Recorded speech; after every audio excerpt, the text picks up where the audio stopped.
to the Recovery Daily podcast. I'm your host, Rachel Abasi. I'm a grateful recovering alcoholic and stroke survivor. It is Saturday evening, and I have decided that I am going to hit record whether I like it or not. So here I am. I missed yesterday, and I was headed straight to missing today as well, recording because I just didn't feel like it. And um, with my friend passing, I just feel very much like, I don't know, kind of like I'm maybe still in that wandering phase a little bit, the wandering grief feeling where I don't really know what to do. I haven't been, I feel like I've been getting out of myself and doing things. I've been working on a painting on the biggest canvas that I have attempted so far, and that's kind of fun. It's a project for my upcoming party that I'm having for myself for my sobriety anniversary, which is in 2 days. The sobriety anniversary is in 2 days on Monday. So I've been trying to refocus on that positivity. Um, but I still feel this like drabby feeling. I feel like this, what's the point? I don't feel like it. And those of you who are lifetime listeners, or you've just been listening for a little while, that's not me. I like to keep moving, keep moving. And so that's what I'm doing. I think today is a great example of doing the next right thing, turning off my wanter and just doing it anyway. So that's what I'm going to do. And today's topic is about the daily reflection. So this morning, when I got into my early meeting, at 7 a.m., we read from the daily reflection, and typically, I don't look at my screen most of the time, so I really rely on having that read to me. Well, just like I have been for the past several days, my mind was just somewhere else, and I missed the whole reading. I just heard somebody sharing, and I'm like, "What's happening? Like, did we read? I don't know what's happening." So somehow I missed the whole reading. So I did have to go back and look at it. And the daily reflection today was expressed that happiness and unhappiness is not the point. And I thought, I don't know that I agree with that. And I don't typically like to disagree with what we read in our literature in the mornings, but I was feeling like, yeah, that is exactly the point. The point is that I want to be happy, joyous, and free.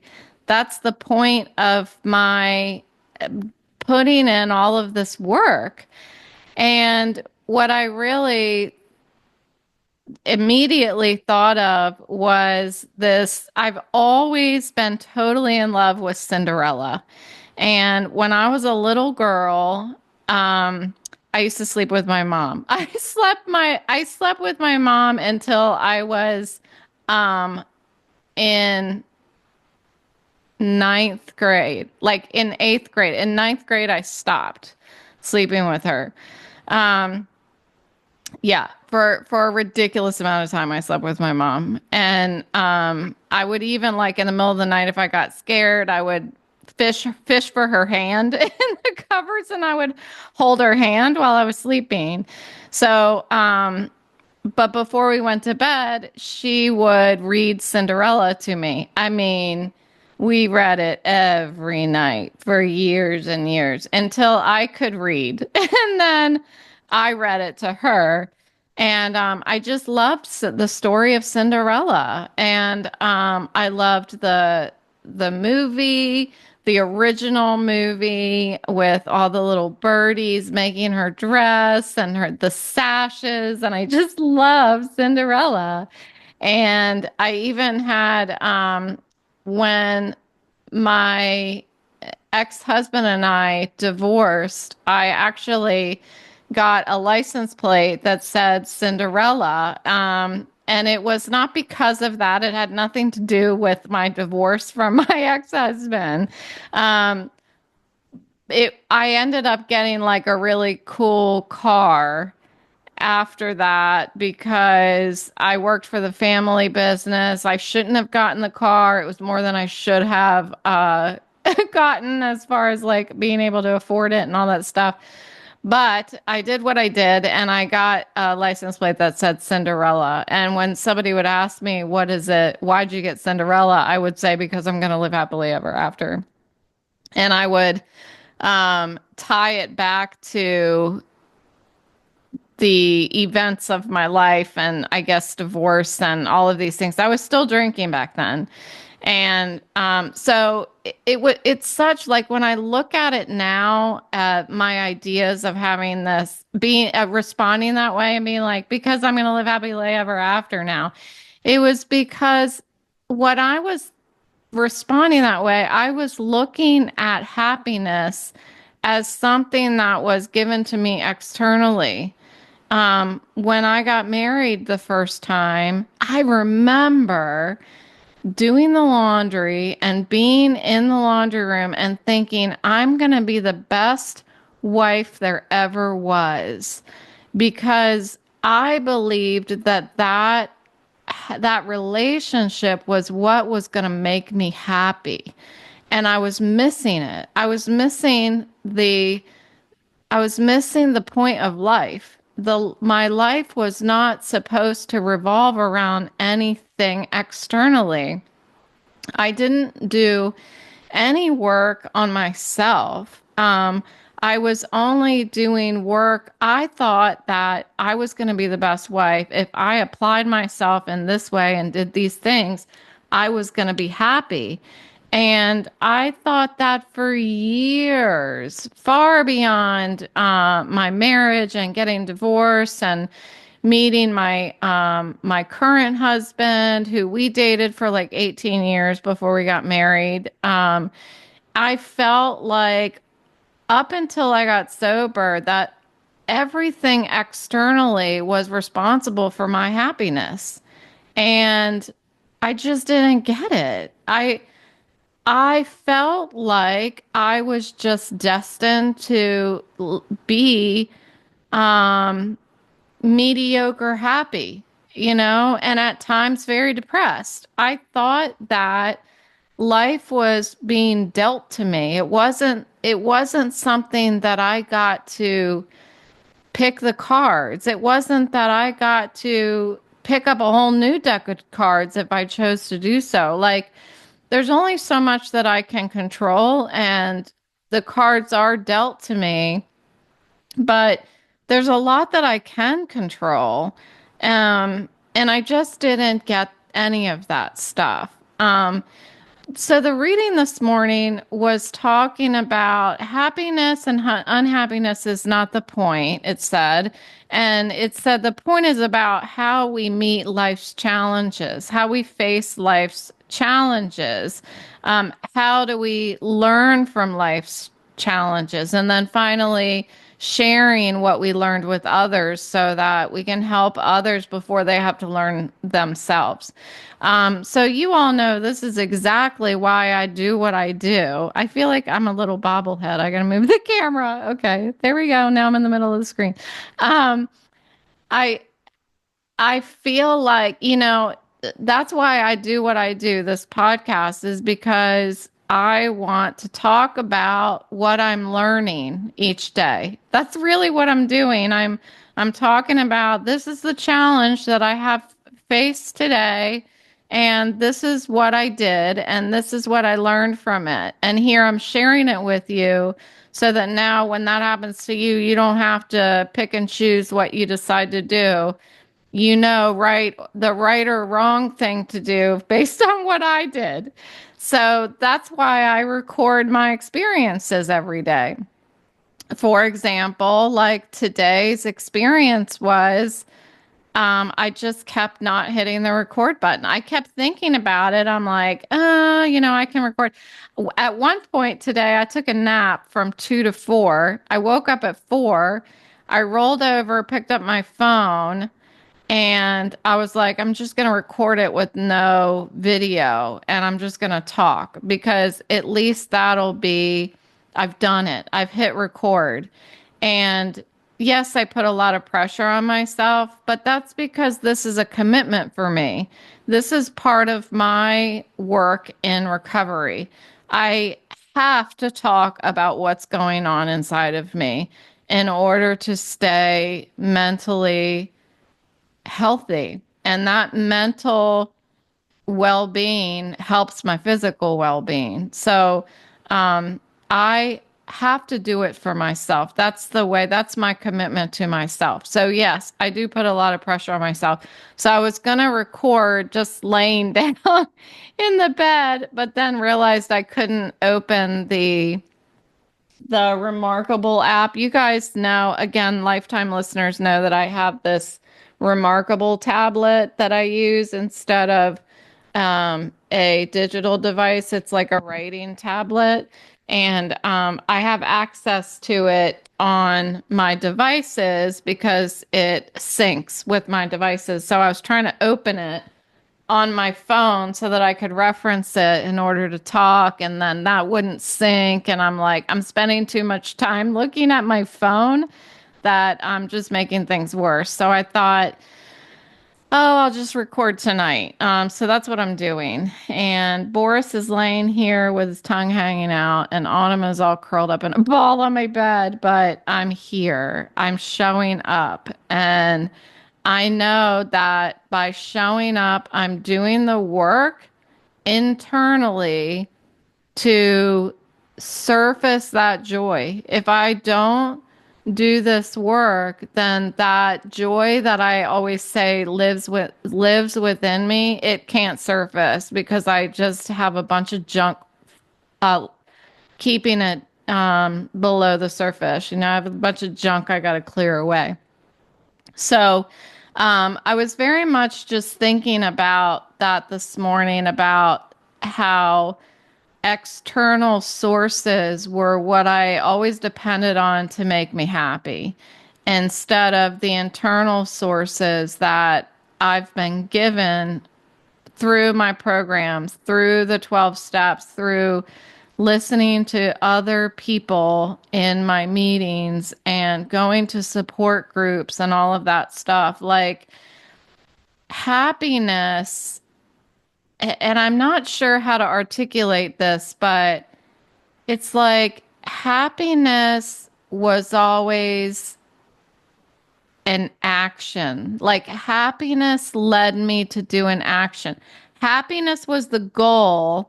And to reach happiness, I either needed to date this boy, I need to buy this outfit. You know what I mean? I need to move and be in this brand new house. I need to get a fence for my yard. I need to get this fancy new car. Those are all in order to reach my goal of happiness, I need to take this action. And happiness is not an action, it is the result of doing work inside of me, focusing inward, not focusing outward. Um, Looking for happiness in my relationship. Um, I remember when I met my current husband, I remember thinking the opposite of what I thought with my previous husband. With dating my boyfriend, who's now my husband, I thought my happiness is never going to be dependent on him. And I think I thought that because everything that I had planned with the first husband was didn't happen. So I'm like, I don't want to set myself up for failure again. So now I'm going to do the opposite, and my happiness will never depend on him. Well, I don't think that that was necessarily the right way to go either.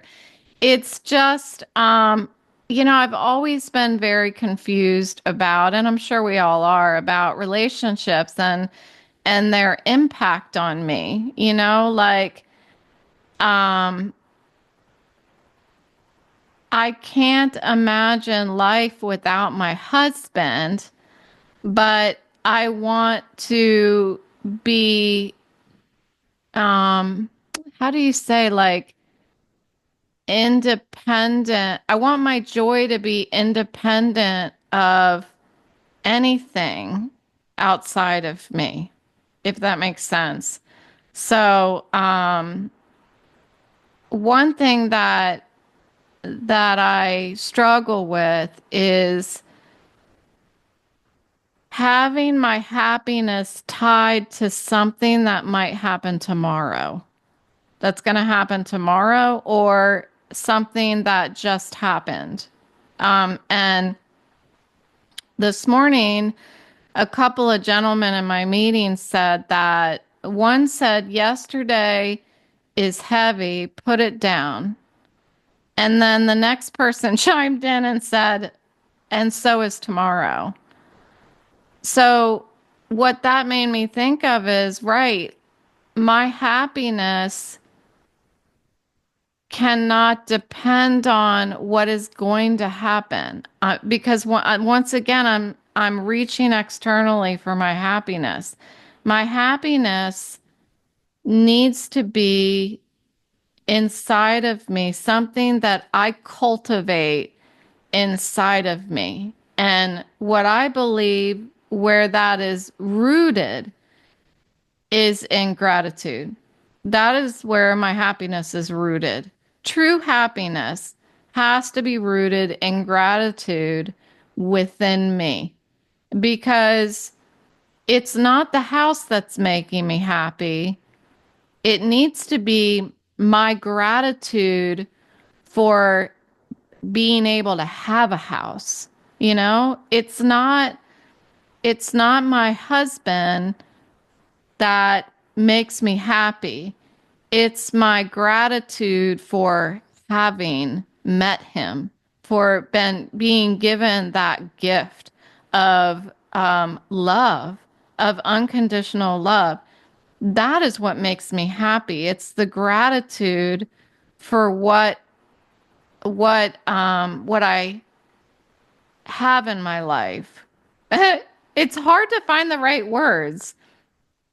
Um, Going through the past few days and feeling this heaviness about losing my friend. Um, to be clear, I haven't talked to that friend in years. And what I was saying to my daughter, who asked me last night how I was doing, I said, um, I can't help but regret not talking to her. it it was just that life happened, and I bet we would have been lifelong friends if I had picked up the phone and called her. And I didn't do that because life happened to me. And life for me that happened was alcoholism. That's what happened to me. It took me away from everybody that I had known before I graduated from college. Like all of those people, I couldn't stomach facing them again because they reminded me of a lot of bad stuff, a lot of regretful stuff from that time in my life. And so I just let it go and I started new stuff. I created new pain for for myself. Um, I went through more pain, and today when I go through pain, like I am feeling this week, I don't feel anymore like I'm just going through pain anymore. I feel like I'm growing through pain. And I feel like that is where growth comes from, right? I Happiness is rooted in gratitude. Growth is rooted in pain. And the steps of my sobriety program help me face pain. They also help me cultivate gratitude.